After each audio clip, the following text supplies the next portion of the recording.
बलरामपुर से पूरे देश में धर्मांतरण का खेल खेलने वाले छांगुर बाबा जरूर पुलिस की गिरफ्त में है। ऐसे में कई लोगों पर एटीएस की रडार है।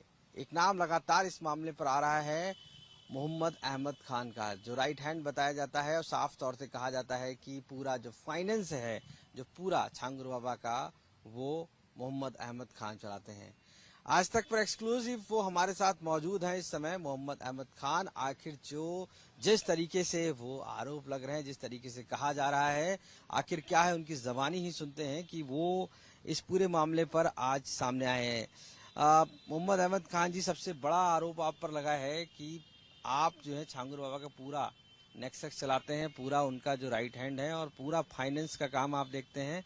यहाँ तक धर्मांतरण की फैक्ट्री पुणे में खोलना चाहते हैं। मैं सबसे पहले तो अपने प्रदेश के मुख्यमंत्री जी को, एटीएस और एसटीएफ की टीम को बधाई दूंगा कि इतने बड़े रैकेट का पर्दाफाश हो रहा है और गिरफ्तारी हुई है। मेरा छांगुर बाबा से लोनावला के जमीन के बारे में जो कहा जा रहा है, मेरा और छांगुर बाबा का मुलाकात 2023 में बलरामपुर कोर्ट में हुआ। इसके पहले छांगुर बाबा से मेरा कोई संबंध नहीं था और उसके बाद में जब छांगुर बाबा ने मुझे फंसाया और इनके लोगों ने, और मुकदमा हमारा इनका हो गया, हमने वड़गांव मावल कोर्ट में इनके खिलाफ मुकदमा किया। तो आपको क्यों फंसाया और आप क्यों मिले छांगुर बाबा से? वो इसका पेपर है 198/2024। जो क्यों मिले आप छांगुर बाबा से?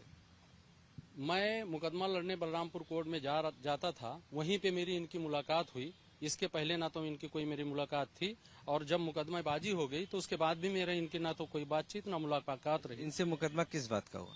वो लोनावला का जमीन का जो इन्होंने मुझसे एग्रीमेंट किया, मामला बताइए। लोनावला में जमीन था, उस जमीन का एग्रीमेंट इन्होंने मेरे साथ में किया। उसी जमीन के सिलसिले में मेरा इनका विवाद हुआ, इन्होंने मुझे फंसाया। मैं कोर्ट में गया, वड़गांव मावल कोर्ट में गया और इन्होंने मुझे क्रिमिनल केस में फंसाने का और इनके लोगों ने फंसाने की साजिश की, जहां मुझे वहां भी मुझे न्याय मिला। और मैं सिलसिलेवार तरीके से अपना बात कहना चाह रहा हूं। ये वो पेपर है जो लखनऊ में मुझे बुलाया गया था और बाराबंकी में इसका एग्रीमेंट हुआ था और इसमें 50 लाख रुपया देना लिखा गया था छांगुर बाबा की तरफ से, लेकिन उन्होंने मुझे 49,80,000 रुपया दिया। उसके बाद में मैं लखनऊ से पुणे चला गया और ये 50 लाख जमीन देने के बाद किया तो और आपको पैसा दिया? नहीं, जमीन का जो सौदा तय हुआ था वो 16,50,00,000 रुपया छांगुर बाबा इन्वेस्ट करेंगे। और जो मैं 2015 से मेरी एग्रीमेंट थी इस जमीन में और 2015 से 23 तक जो मैंने पैसा लगा चुका था, यानी कि आपने जो जमीन उनको दी उसमें छांगुर बाबा अपना इन्वेस्ट करेंगे, इसलिए वो जमीन लेना चाहते थे। 16 करोड़ की बात तय हुई, लेकिन उन्होंने 50 करोड़ दिया। नहीं, उन्होंने मुझे सिर्फ 50 लाख तय हुआ, 49,80,000 ही दिया। उसके बाद में मैं लखनऊ से पुणे चला गया। क्या खोलना चाहता था छांगुर बाबा उस जमीन पर? नहीं, उसमें जो बात तय हुई थी कि जमीन में वो बैनामा होगी, पैसा छांगुर बाबा लगाएंगे और जो मैं 2015 से 23 तक लगा चुका हूं उसके बाद कोई पैसा नहीं लगाना है। जमीन बिकने के बाद में आधा मुनाफा छांगुर बाबा का होगा और आधा मेरा होगा, ये तय हुआ था उसमें। तो फिर ये बताइए, जो पैसा देने के बाद भी आप कह रहे हैं कि छांगुर बाबा ने आपको पैसा दिया, उसके बाद भी आपकी बात सही है, वो तो पैसा दे चुका, उसके पास क्या? नहीं, उन्होंने मुझे खाते में पैसा दिया जिसका एग्रीमेंट है, मेरे अकाउंट में आया है वो पैसा। उन्होंने ये कहा था कि आप इस पैसे में किसानों की सहमति ले लो, सहमति होने के बाद में हम इस जमीन को खरीद लेंगे और जो तय हुआ है आधा आधा मुनाफे का, उस तरह से काम करेंगे। ये आए, वहां पे एक अंग्रेजी में दस्तावेज बनाए, जो दस्तावेज मैंने ही उन पीड़ितों को दिया था, कोर्ट से निकाला गया और वो पेपर उनको दिया मैंने। उसके बाद में छांगुर बाबा वहाँ एग्रीमेंट किए, मैं एग्रीमेंट का जेरॉक्स कॉपी मांगता रहा, नहीं दिए, वो चले आए। मैंने वहाँ किसानों की जो सहमति थी वो लेने के बाद में मैं बार बार इनको जो है बुलाता रहा, ये टाल मटोल करते रहे। इनके और इनके गैंग के लोगों ने पहले से ही प्लान किया था कि ये जमीन हड़पना है और साजिश मेरे खिलाफ चालू किया। मैं समझने के बाद में वड़गांव मावल कोर्ट में गया, वहां पे इनके खिलाफ मुकदमा दाखिल किया, जो मुकदमा आज भी चल रहा है। जो आपको पैसे मिल गए थे तो फिर आपका तो उसमें कोई घाटा था नहीं, फिर आपने क्यों मुकदमा किया? नहीं, जमीन की अदायगी 16 करोड़ थी, वो तो मेरे पास था नहीं, वो तो छांगुर देने वाले थे और मैं जो तो आपके पास थी? नहीं, जमीन मेरे पास में, मैं तो पहले जो 2015 से पैसा लगा दिया था वो सहमति के बाद में खरीदना था, उन्होंने नहीं खरीदा, इसलिए मैं उसमें तो फंस गया उस जमीन में। और ये टालने लगे। इन्होंने ये कहा कि मैं 3.5 करोड़ रुपया दे देता हूं, पूरी जमीन मेरे नाम पे करवा दो। ये जिसमें मुझे खजांची और अकाउंटेंट बताया जा रहा है, इसमें मेरे साथ 11 लोग थे जो ये हिंदू भाई हैं। इनका नाम जो है आप गैंग बता रहे हैं, तो ये गैंग कौन सा है, कौन कौन लोग इसमें काम करते हैं? इसके पीछे खास तौर पे एजाज मुस्तफा, तनवीर रजा, रब्बानी परिवार, आसिफ रब्बानी, आबिद रब्बानी, शाहिद रब्बानी और मुजाहिद रब्बानी। क्या है और कहाँ रहते हैं, क्या करते हैं? ये लोग लखनऊ और नया नगर बिशुनपुर गांव में रहते हैं और ये चीती में रहते हैं, ये गुमा फातिमा जोत रहते हैं। क्या एविडेंस आपके पास है कि ये गलत काम करते हैं या इस तरीके से इनके साथी हैं? चूंकि आरोप तो आप पर भी लगे कि आप गलत काम करते हैं, उनके साथ में है, तो इस तरीके से उनके लिए क्या है आपके पास एविडेंस?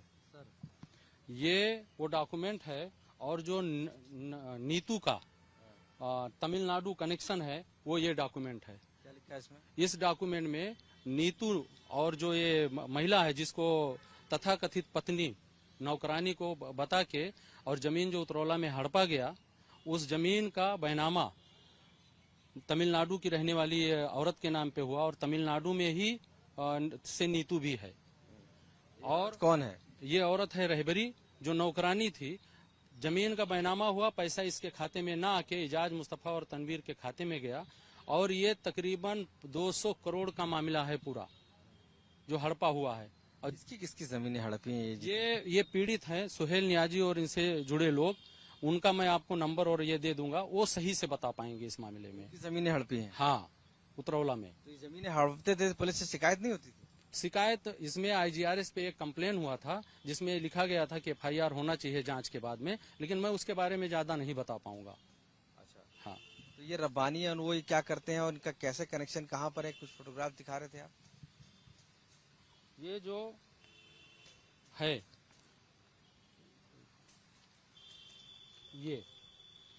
ये है समीर श्रीवास्तव और नीचे है सोनल श्रीवास्तव, वाइफ ऑफ सोनल श्रीवास्तव। उसका जो है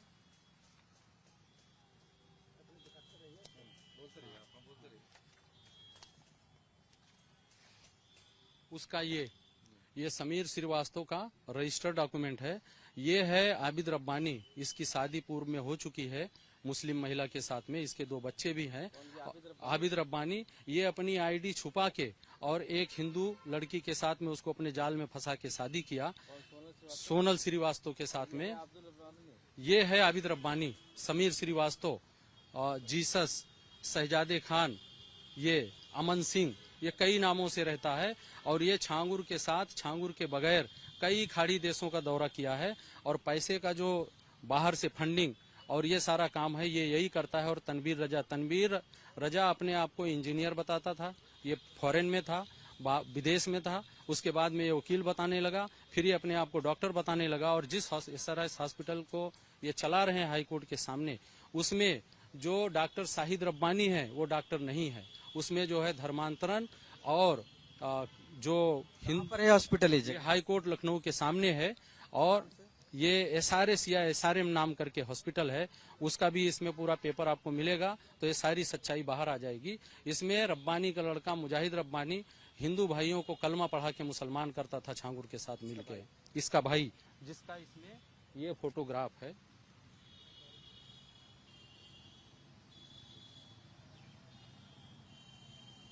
ये है वो मुजाहिद रब्बानी जो हिंदू भाइयों को कलमा पढ़ा के मुसलमान करता था। ये नया नगर बिशुनपुर छांगुर के साथ में रहता था। ये आदमी, ये असली मास्टरमाइंड है। और ये है वो शाहिद रब्बानी, डॉक्टर शाहिद रब्बानी, जो तनवीर रजा के साथ में SRS हॉस्पिटल चलाता है, जहाँ पे धर्मांतरण का खेल और होता था हाई कोर्ट के सामने। और ये आप जिस तरीके दिखा रहे हैं फोटोग्राफ्स, क्या है?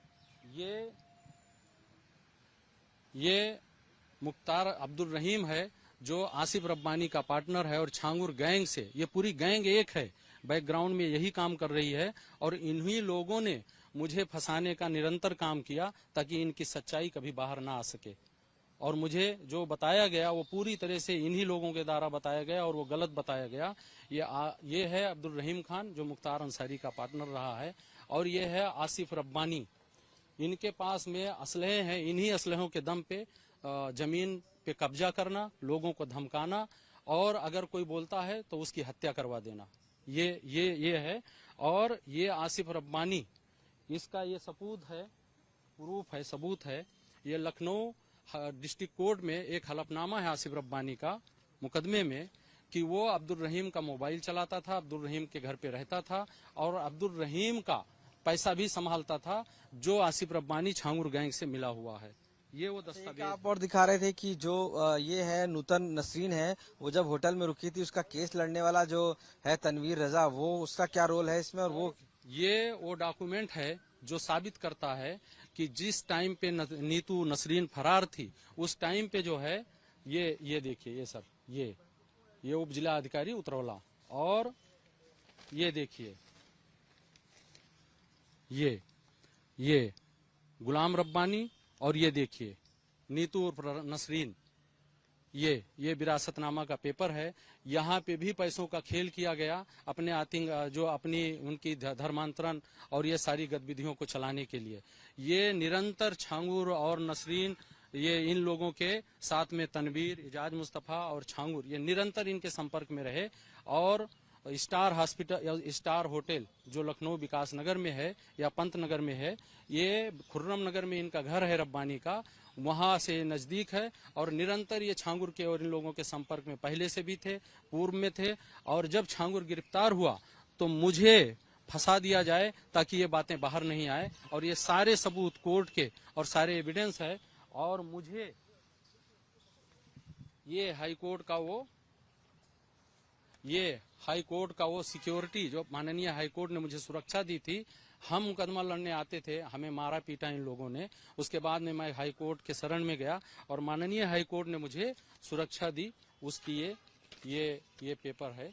ये तो आप पर ये भी तो आरोप लग रहा है कि आप जो है वहाँ की जमीनें कब्जा लिया है, और वहाँ के लोग जो है आपने जो हिंदू मंदिर थे उन पे कब्जा लिया है और वहाँ पर अपनी जमीनें खड़ी कर ली हैं, इस तरीके का। और कहीं ना कहीं जो ये छांगुर बाबा है, इसका जो पैसा कहाँ इन्वेस्ट होना, ये भी आप बताते हैं। सर, मेरा और छांगुर बाबा का जो जान पहचान हुआ 2023 में, 2023 के पहले मेरा इनका ना तो कोई संबंध रहा, ना जान पहचान रहा। इसकी जांच करा ली जाए।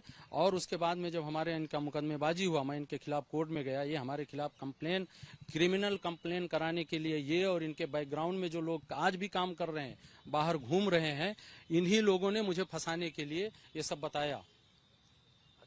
और दूसरा, आप बता रहे थे कि ये जिस तरीके से पूरा केस है, जिसमें आरोप लगे आपसे कई करोड़ों रुपए का, तो आखिर ये छांगुर एंड गैंग का काम क्या था? क्या ये इसी जमीनें कब्जाते थे, धर्मांतरण करते थे, क्या करते? ये जैसे समीर श्रीवास्तव और तनवीर रजा और छांगुर रब्बानी, मुजाहिद रब्बानी, आसिफ रब्बानी और गुलाम रब्बानी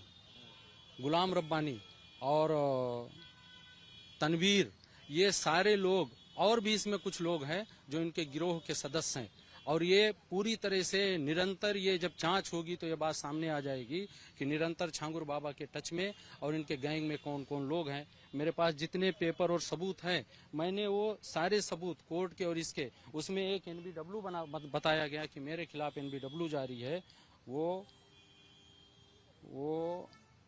आपके खिलाफ MW नहीं जारी है? नहीं जारी है सर। मैं वो पेपर दिखा रहा हूँ। आपके खिलाफ मुकदमे तो बहुत सारे लिखे हुए हैं ना सर, उसका भी मैं जवाब दे रहा हूँ। ये वो NBW बताया जा रहा है जो कूट रचित एजाज मुस्तफा, आसिफ रब्बानी, आबिद रब्बानी और इनके गिरोह के लोगों ने बना के मीडिया बंधु को दिया, जो मेरे बारे में गलत चीजें दिखाई गई। और आज भी वही मीडिया बंधु को गलत चीजें दे रही हैं, क्योंकि मीडिया बंधु को सही मालूमात नहीं है। आपके ऊपर कई मुकदमे हैं, बताया गया कम से कम 4-5-6 मुकदमे ऐसे हैं। मेरे ऊपर जो मुकदमे चल रहे हैं वो इन्हीं के गैंग के लोगों द्वारा कराया गया है, और उन मुकदमों में मुझे जीत भी मिली है। और कुछ मुकदमे लंबित हैं, उसमें भी हमें न्याय मिलेगा। हमें देश के न्याय प्रणाली पे पूरा भरोसा है सर। ये विश्व रक्षा परिषद है, उसमें भी देखा गया है ये अपना इसका क्या नाम है, ये व्यक्ति भी, तो वो क्या है, वहाँ पर क्या कर रहा है? ये जो हिंदू रक्षा परिषद में ये जो बताया जा रहा है, ये निरंतर छांगुर के संपर्क में था। जब छांगुर को STF ने गिरफ्तार कर लिया, तो ये अपना गुनाह और ऐब, अपने गैंगों की ऐब छुपाने के लिए ये हिंदू रक्षा का सदस्य बताया, जो पता करने में ये ज्ञात हुआ है कि उसमें ये कोई सदस्य ही नहीं है, सिर्फ देश को और सरकारी एजेंसियों को और देशवासियों को गुमराह कर रहा है और धोखा दे रहा है ये आदमी। ये सब बाकी लोग कहाँ हैं जो छांगुर बाबा के गैंग आप बता रहे हैं, इतना ये डिटेल दे रहे हैं? सारे लोग अंडरग्राउंड हैं और फरार चल रहे हैं सर। ये सभी मुख्य रूप से आबिद रब्बानी ये सब फरार हैं, चूंकि इन्होंने गुनाह किया है और गुनाह के पेपर है। और ये तमिलनाडु कनेक्शन जो नीतू उर्फ नसरीन, जो जमीन का बैनामा हुआ उतरौला में, और नीतू और बैनामा लेने वाली उसकी रिश्तेदार दोनों तमिलनाडु से हैं।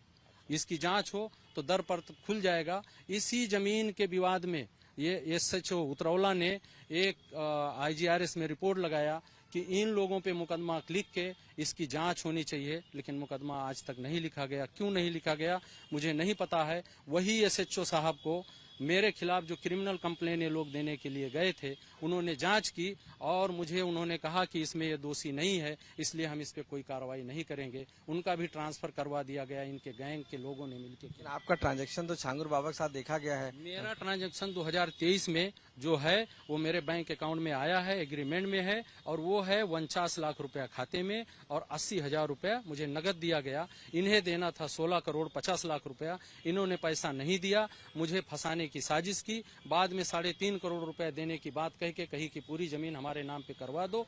चूंकि ये परिस्थिति हमारी सब लोग जान चुके थे, मुझे ब्लैकमेल किया जाना लगा। मैं कोर्ट के शरण में गया। कोर्ट के शरण में जो गया उसका दस्तावेज मैं दिखा चुका हूं आपको सर।